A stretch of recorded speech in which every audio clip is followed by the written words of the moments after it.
రాత్రి ఇంటికి రాలేదే? ఒక ముఖ్యమైన పని నుండి రాలేదు. ఆఫీస్కి ఫోన్ చేశాను, 6ంటికి వెళ్ళిపోయారట. ఎక్కడికి వెళ్ళారు? నన్నేమీ అడక్కు, నేనేమీ చెప్పలేను. రాత్రి తెల్లవారులు మీకోసం 1000 కళ్ళతో కోటి ఆశలతో ఎదురు చూసిన భార్యని మీరు ఎక్కడికి వెళ్ళారు అని అడిగే హక్కు లేదంటారా? ఇప్పుడు హక్కులు అధికారాల ప్రసక్తి అనవసరం. నువ్వు ఎదురు చూస్తుంటావని తెలుసు, బాధపడతావని తెలుసు. కానీ చెప్పలేని కొన్ని కారణాల వల్ల నేను రాలేకపోయాను. నన్ను క్షమించు. రాత్రంతా ఇంటికి రాని మగాడు భార్యకి నిజం చెప్పలేకపోయాడంటే అందుకొక్కటే కారణం ఉంటుందని భార్య తెలుసుకోగలదండి. అంటే ఏమిటి నువ్వు అనేది? కట్టుకున్న దానికి వస్తానని మాట తప్పి మీరు చేసిన పని మరో ఆడదాని దగ్గరికి వెళ్ళడమే. సీత, తొందరపడి పొరపాటుగా నిందలు వేకు. నేను నువ్వు అనుకున్న తప్పు మాత్రం చేయలేదు. నా మాట నమ్ము. అని అబద్ధం చెప్పి నిజమని నమ్మమంటే నేను ఎలా నమ్ముతానండి? సీత, నేను చెప్పేది అబద్ధం కాదు. మరి నిజమేమిటో చెప్పండి. నిజమేమిటో చెప్పే పరిస్థితిలో నేను లేను. నిజమేమిటో ఎలా చెప్తారో, ఎందుకు చెప్తారో? సొమ్ము కోసం ఆశపడే బజారు మనిషితో రాత్రంతా కులుకొచ్చిన భర్త భార్య దగ్గర నిజమెందుకు చెప్తాడండి? అబద్ధమే చెప్తాడు.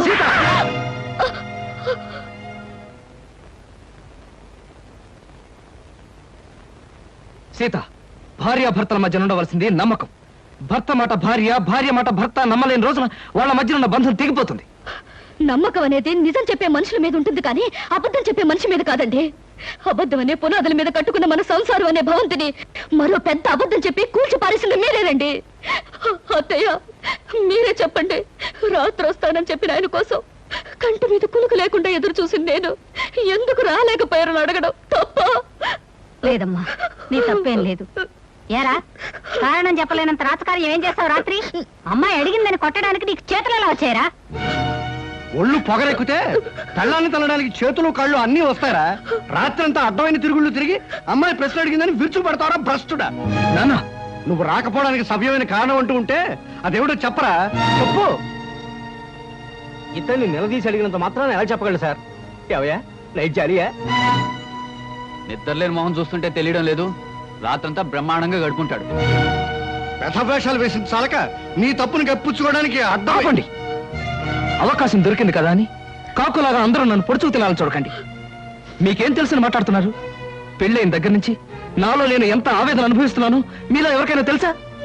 పేరుకు మాత్రం ఈవిడ పెళ్ళంగా ఉన్నా, పడగదిలో మా ఇద్దరి మధ్య ఏ విధమైన సంబంధం లేకపోయినా అందరి ముందు ఆనందంగా ఉండడానికి, నటించడానికి నాలో నేను ఎంత నరకం అనుభవిస్తున్నానో మీలో ఎవరికైనా తెలుసా?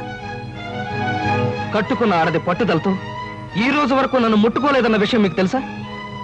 అయినా నేను ఆమెను ప్రేమిస్తున్నాను గనక, ఆమెకు అన్యాయం చేయలేను గనక ఈ క్షణం వరకు పరాయి ఆడదాని ఒక్క కన్నెత్తైనా చూడలేదన్న నిజం మీలో ఎవరికైనా తెలుసా?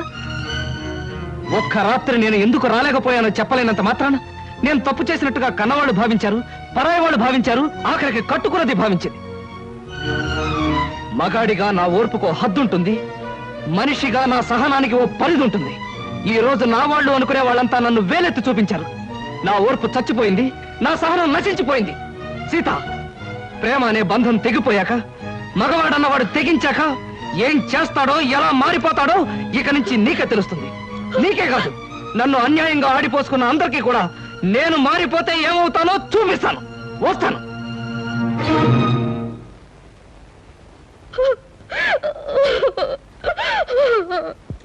ఏమిటా సమాచారం? నువ్వు చెప్పేది నిజమా? అవును బాబు, అమ్మాయి గారు మిగతా వాళ్ళు చేసిన గొడవకి కృష్ణబాబు మనసు విరిగిపోయింది. ఇంట్లోంచి వెళ్ళిపోయారు బాబు. తొందరపడి అమ్మాయి తప్పు చేసిందిరా. తప్పు చేసింది నేను కదా నాయన. అబద్ధంతో కట్టిన తాళికి తల ఉంచాను.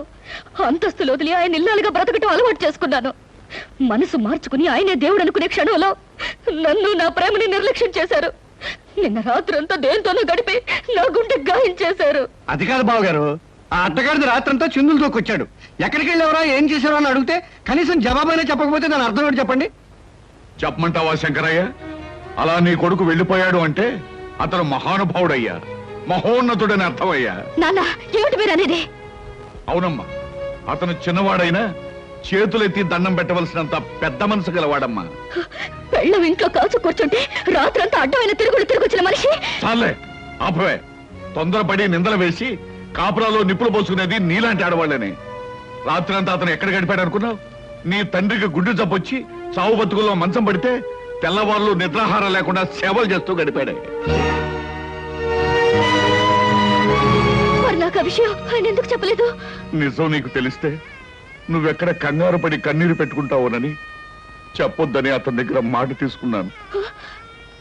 నాకిచ్చిన మాట కోసం మీరు నానా మాట్లాడినా అతను నిజాన్ని బయట పెట్టలేదు. ఇప్పటికైనా అర్థమైందా అతను ఎలాంటి మనిషి?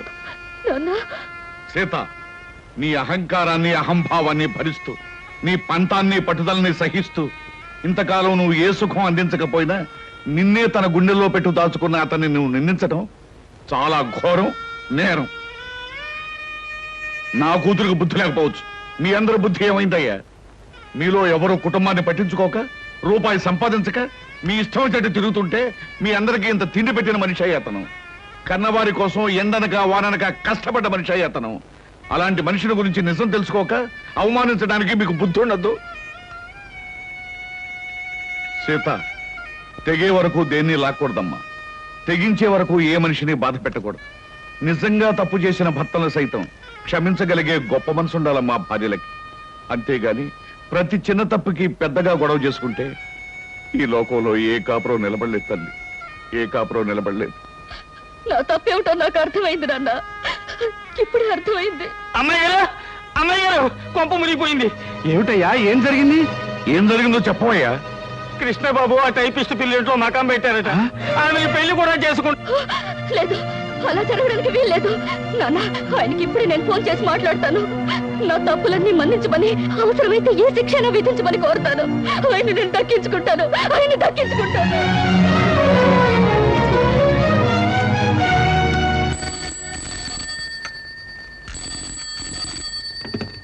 Hello, yes, whom do you want? నేను కృష్ణ గారి మిస్సెస్ ని. ఆయనతో ఒకసారి మాట్లాడాలి. సారీ, ఆయన బిజీగా ఉన్నారు, ఇప్పుడు మాట్లాడడానికి వీలుండదు. ప్లీజ్, చాలా ముఖ్యమైన విషయం, ఆయనతో మాట్లాడాలి. ఆయన మీరెవరా?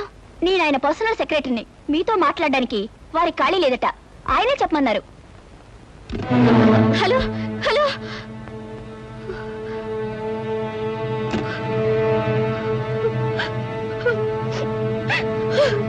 నువ్వేం బాధపడకు, అబ్బాయి తప్పకుండా వచ్చేస్తాడు.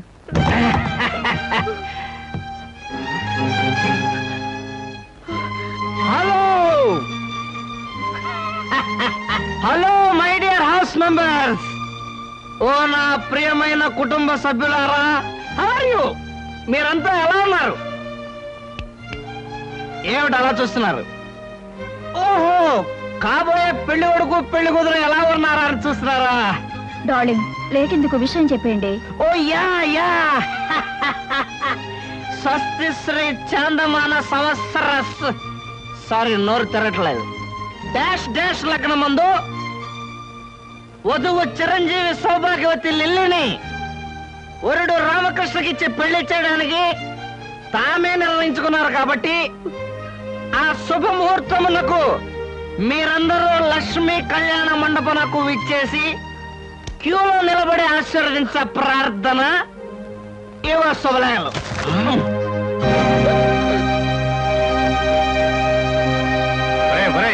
చేతికి అందించాలా తాగేసి లిల్లిలో పిల్లిలో పెళ్లి చేసుకుని సీతకు అన్యాయం చేసి కుటుంబాన్ని అప్రతిష్ట పాలు చేస్తారా భ్రష్టుడా? బెహగ్రగంలో బ్రేక్ డాన్స్ కలిపి సంకరం చేస్తానంటే నేను చస్తే ఒప్పుకోనరా. ఏమండి, తొందరపడి తప్పు చేసిన నాకు ఇంత పెద్ద శిక్ష వేయాలనుకోవటం చాలా అన్యాయం అండి. తాగి కుప్పలేని అన్నయ్యని బ్రతిమా లాభం లేదు. ముందు సిగ్గులేని దాని నుంచి అన్నయ్యని రక్షించాలి. బలవంతంగానైనా సరే వీళ్ళిద్దరు మధ్య ఉన్న కనెక్షన్ కట్ చేయాలి. లిల్లీ, నేను ఆడే నాటకంలో పాలు పంచుకుని నాకు సహాయం చేసినందుకు చాలా థ్యాంక్స్. ఈ పాటికి మా వాళ్ళల్లో పూర్తి మార్పు వచ్చి నా కోసం వెతుకుతూనే ఉంటారు. బాబుగారు కొంప మునిగిపోయింది. ఏమిటి సింహాచలం, ఏం జరిగింది? మనం సరదాగా మీ వాళ్ళు ఏడిపించడానికి అచ్చు వేసిన శుభలేఖలు వాళ్ళు నిజమని నమ్మి లక్ష్మీ కళ్యాణ మండపానికి చిన్న సైన్యంలాగా వెళ్ళిపోయారు. అక్కడ కలెక్టర్ గారు అమ్మాయితో పోలీస్ ఐజీ గారు అబ్బాయి పేరు జరుగుతుంది. ఏం గొడవ జరిగిపోతుందో ఏమో.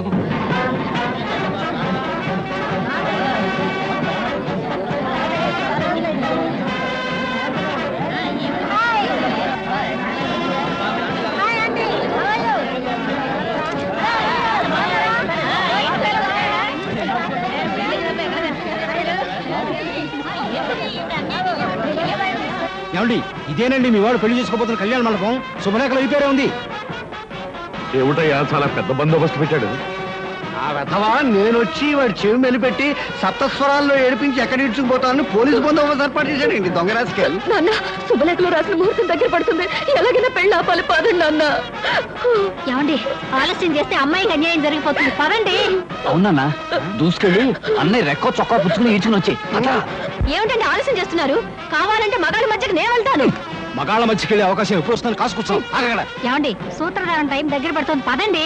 నాన్న జారిపోయే జీవితం మీద ఎవరిది కాదు గనక మీరందరూ ఆలోచిస్తున్నారు, కానీ ఆలస్యం చేస్తే జీవితాంతం ఏడవలసింది నేను.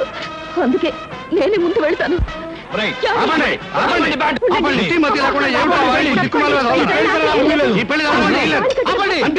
ఆపండి, ఈ పెళ్లి జరగనివ్వను. అవసరం వస్తే మీ అందరినీ కాల్చి పారేస్తాను, అంతే అంతే. ఏమండి ఆ ఇన్స్పెక్టర్ చూడండి ఎంత ట్రిమ్ముగా ఉన్నాడో. గిమ్ము అలా ఉంటే నిన్ను కాల్చేస్తాను. ఈ పెళ్లి ఆగిపోయే వరకు కక్కావి కచ్చేసేయాలి. పద పద. ఏమిటా పడాలి వైపు? మీకే చెప్పేది. చంపుతారా లేదా? What the hell is happening over there? చంపుతావా? నీ బుర్ర లాగబడిదిరా? రమ్ముంటే తెలుగులో అడగండి, సమాధానం చెప్తాను. Hey, ఎవరది? లేదు, పెన్సిల్ లేదు. నా కొడుకు పెళ్లి చేయడానికి వీల్లేదు. Shut up. Arrest them both. అక్కడ ఒకతను పిస్టల్ తో అల్లరి చేస్తున్నాడు sir. Who the devil he is? Yes sir.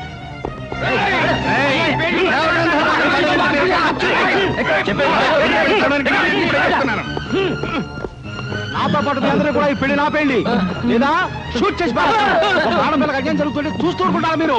Shoot చేసి Stop పారేస్తాను. this nonsense. Take him to custody. Yes sir. Take him out. మిమ్మల్ని మీకేం చెప్పేది? ఈ పెళ్లి జరగడానికి వీల్లేదు. అమ్మా నా మాట నమ్మండమ్మా, నేను చెప్పేది వినండమ్మా. ఈ పెళ్లి జరగకూడదు. అమ్మా, ఈ పెళ్లి జరగడానికి వీల్లేదు. ఆయన నాకు తాళి కట్టిన భర్త అమ్మా. అన్యాయం చేసి మరో పెళ్లి చేసుకుంటాడు. ఈ పెళ్లి మీరైనా ఆపండమ్మా. ఒక ఆడపిల్లకి అన్యాయం జరుగుతుంటే చూస్తూ ఊరుకుంటారా మీరు? Yes. అక్కడ నలుగురు ఆడవాళ్ళు పెళ్లి జరగడానికి వీల్లేదని గొడవ పెడుతున్నారు సార్. Absurd. వాళ్ళందరినీ అరెస్ట్ చేసి స్టేషన్కి తీసుకెళ్ళండి. Okay sir. Yes. What's happening? What is this? నీకు దండం పెడతానమ్మా, నా మాట నమ్మండి. ఏమిటండి నా పెళ్లి కొడుకు మా కావాల్సిన అబ్బాయి అంటే ఆయనకి పెళ్లి అయిపోతుందన్నమాట.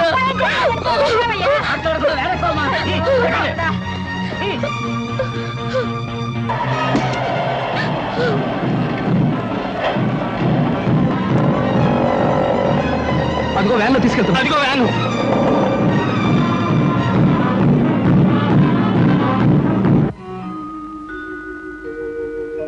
No. మీరే ఉద్దేశంతో పెళ్లి జరిగే చోట దాడి చేశారో నిజం చెప్పందే ఊరుకునేది లేదు. కలెక్టర్ గారు అమ్మాయితో జరుగుతున్న నా కొడుకు మ్యారేజ్ని ధ్వంసం చేయడానికి ప్రయత్నించిన మీరెవరు? పోలీస్ డిపార్ట్మెంట్ మీద పగబట్టిన మనుషులా, లేకపోతే చెంబల వ్యాలీ ముఠానా? అదేమీ కాదు సార్, నేను గొప్ప సంగీత విద్వాంసుని సార్. ఇవాళ నుంచి వాయువాద్య కళాకారుని కావాలని. Stop that nonsense. అలాగే సార్. అమాయకులుగా నటిస్తే వదిలిపెడతాననుకుంటున్నారా? అవసరమైతే అండమాన్ పంపించేయగలను. అండమాన్ ఎందుకండి, అన్నవరం పంపించేయండి. మా నేటివ్ ప్లేస్ అదే. Shut up. I will kick you rascal. Sir, మీరెవరు? వీళ్ళంతా మా వాళ్ళే సార్. I see. ఈ గ్యాంగ్ కు రింగ్ లీడర్ నువ్వేనన్నమాట. వీడు రింగ్ లీడర్ కాదు సార్, మా అబ్బాయి కృష్ణ. Shut up. అలాగే. ఇన్స్పెక్టర్, వీళ్ళిద్దరు కూడా తగిలించండి సంఖ్య. చాలా బరువుగా ఉన్నాయి సార్, ఇది తీసి వాళ్ళకి ఏంటి సార్? అదిగా సార్, నేను చెప్పేది వినండి. అసలు ఏం జరిగిందంటే, ఏం చెప్పక్కర్లేదు. నా గొళ్ళు మండిందంటే షూట్ చేసి పారేయగలను.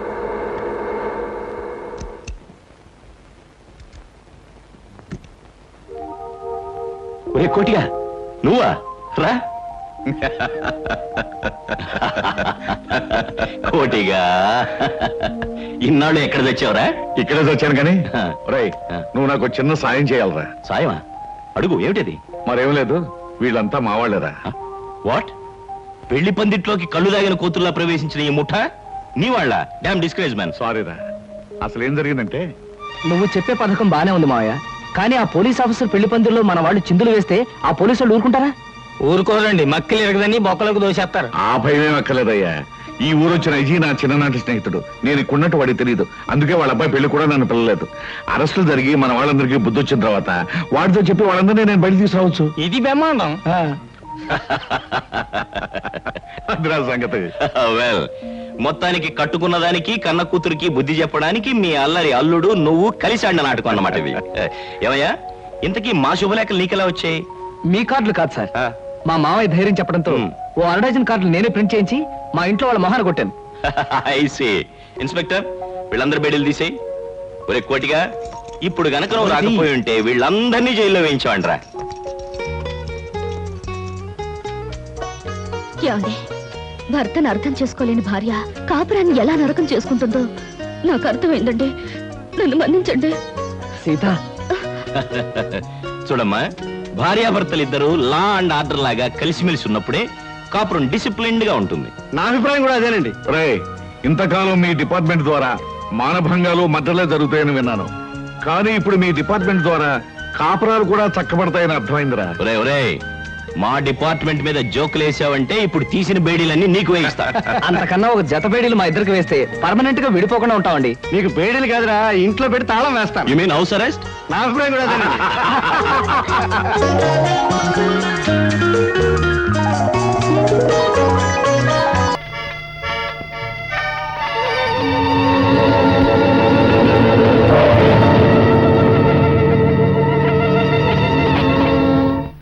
ఈ భవనాన్ని తిరిగి బాగ్దాద్ నగరానికే తీసుకువెళ్ళి. పాపం కుమార్తె కొరకు సుల్తాన్ గారు ఎంత బాధపడుతున్నారు. భలే సుల్తానులే, వారు కూతురు కనపడలేదని మన అమ్మనే ఖైదు చేశారు.